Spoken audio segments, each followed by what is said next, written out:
Nicola Sturgeon has sparked a furious reaction for a plan to shut the border with England after disagreeing with Downing Street's potential virus lockdown exit strategy. But should the returning Boris Johnson now take full control of the UK-wide response?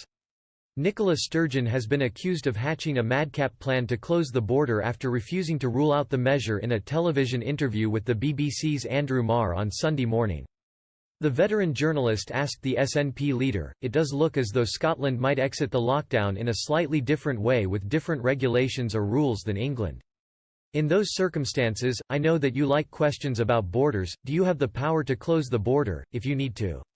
Ms. Sturgeon replied, "I don't have the power to close borders, but these are discussions of course we want to continue to have with the UK government. And on this question of will Scotland do things differently, not for the sake of it, we won't. Only if the evidence and our judgment tells us that is necessary. Now that would mean, if, and it is an if, the UK government took decisions that I thought were premature in terms of coming out of the lockdown, then clearly I would want to make sure Scotland did what I judged was best to protect the population." She added, "But the virus doesn't respect borders or boundaries and people travel freely across different parts of the UK. And that's why I think it has been important as well as for the simplicity of messages to have as much consistency across the UK as possible, and I think that's still the starting point. But we all have to take decisions that we judge to be right.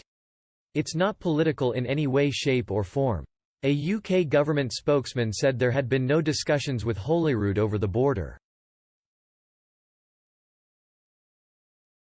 Scotland's Health Secretary Jeane Freeman claimed the First Minister had actually been referring to international borders but then refused to rule out the possibility of trying to shut the border, only adding to the confusion.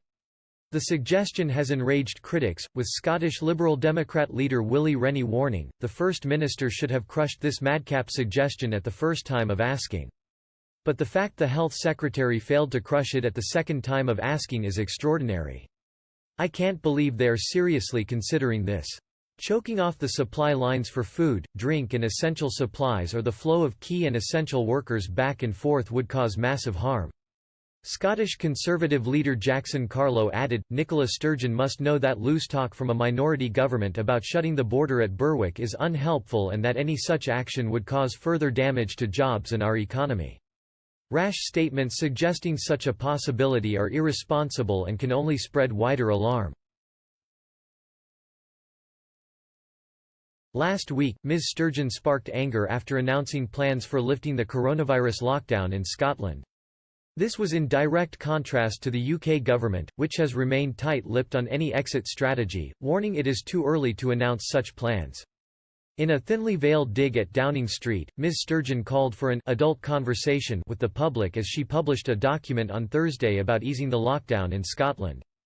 Mr. Johnson has returned to work after completing his recovery from coronavirus, and delivered an impassioned statement to the nation outside 10 Downing Street this morning. He promised the maximum possible transparency in sharing with the public his calculations over the easing of lockdown restrictions. The Prime Minister said he was not in a position to say when or how the measures would be relaxed but warned that the fight against COVID-19 is now at the point of maximum risk. Mr. Johnson told the nation, "We simply cannot spell out now how fast or slow or even when those changes will be made, though clearly the government will be saying much more about this in the coming days," he said. "I want to serve notice now that these decisions will be taken with the maximum possible transparency. I want to share all our working and our thinking, my thinking, with you, the British people.